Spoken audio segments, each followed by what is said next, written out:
Assalamualaikum warahmatullahi wabarakatuh. Di sini saya akan menjelaskan tentang metode penelitian.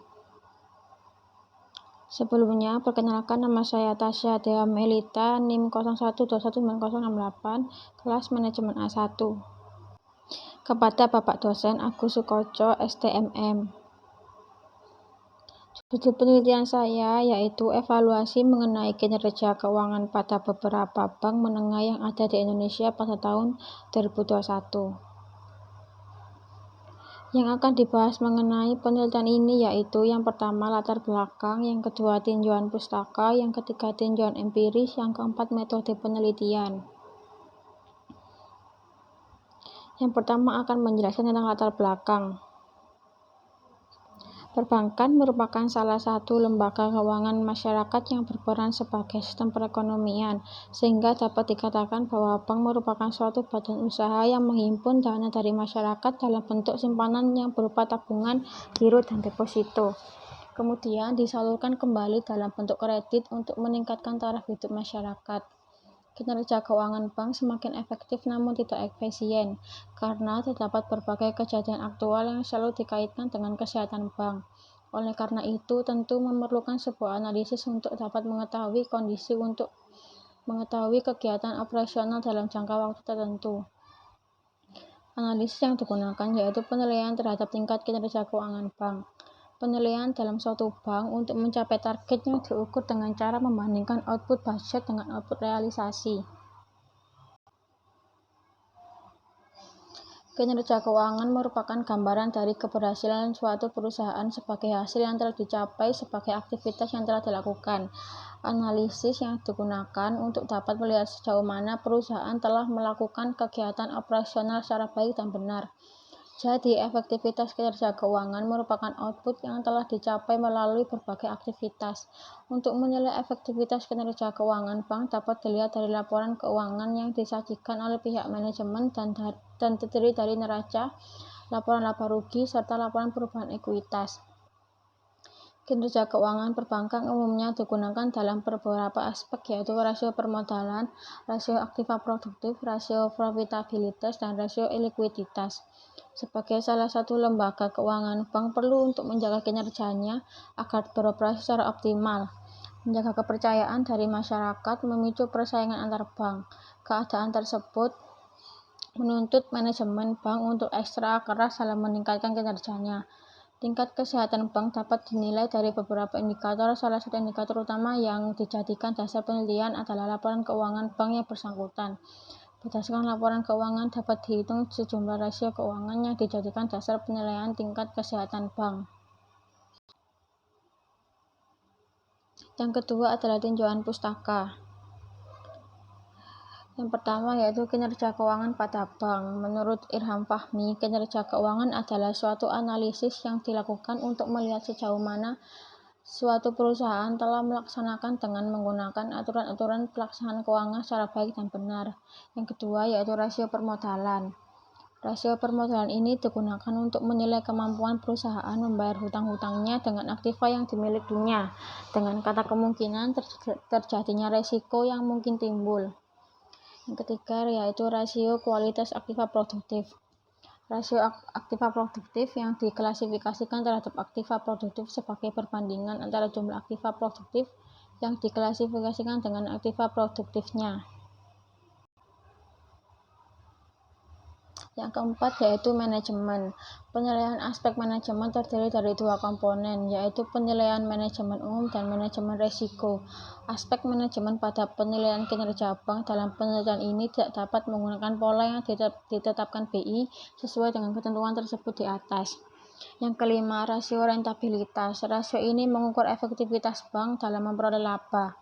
Di samping itu dapat dijadikan sebuah ukuran kesehatan keuangan. Rasio profitabilitas ini sangat penting untuk diamati mengingat diperlukan untuk mempertahankan arus sumber-sumber modal bank. Yang terakhir yaitu rasio likuiditas. Rasio likuiditas merupakan rasio yang dipergunakan untuk menginterpretasikan posisi keuangan jangka pendek.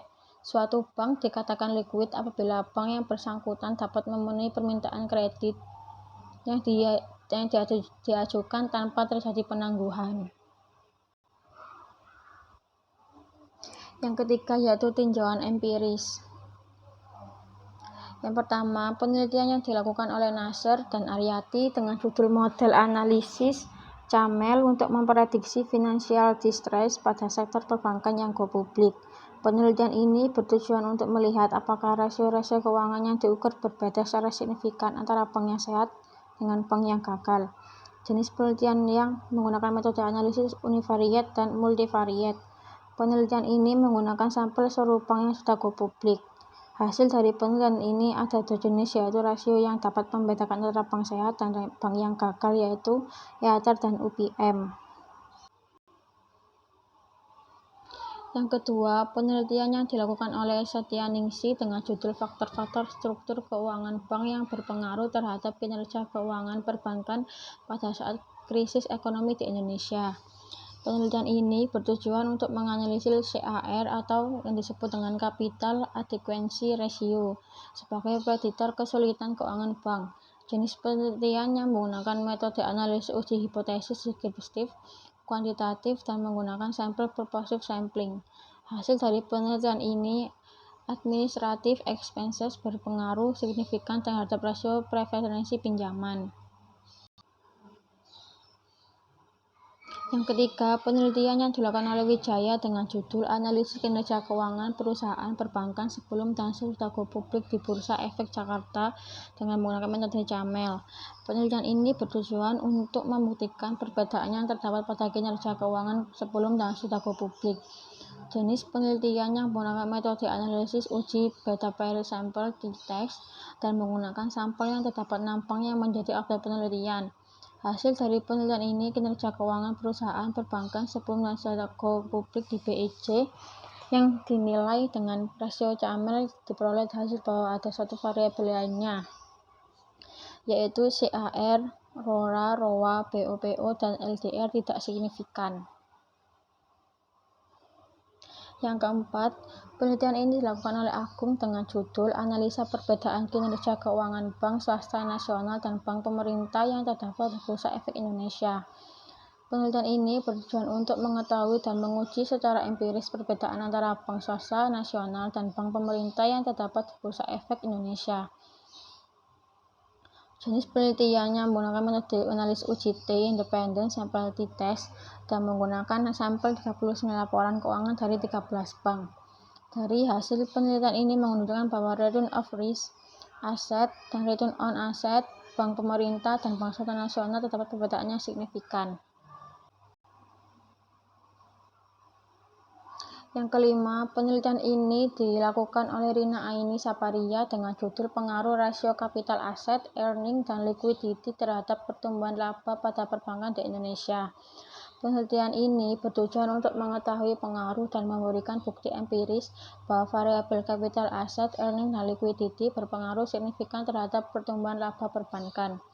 Jenis penelitiannya menggunakan metode analisis regresi berganda dan menggunakan sampel seluruh bank go publik di BEI periode 2007-2008. Hasil dari penelitian ini bahwa semua variabel independen berpengaruh terhadap pertumbuhan laba perbankan secara signifikan kecuali variabel earning yang berdasarkan pengujian.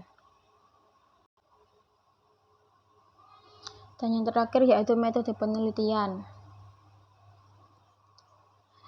Jenis penelitian yang digunakan dalam penelitian ini adalah penelitian komparatif dengan pendekatan kuantitatif, yakni analisis perbandingan yang melaporkan sesuai fakta yang berdasarkan laporan keuangan bank. Yang kedua, sumber data. Sumber data yang digunakan dalam melakukan penelitian ini yaitu menggunakan data primer. Data primer adalah data yang langsung diberikan oleh orang yang berkepentingan dengan data tersebut, sehingga asal-usul kelemahan dan informasi yang terdapat pada data primer memerlukan pengolahan lebih lanjut agar dapat digunakan sebagai sumber penelitian.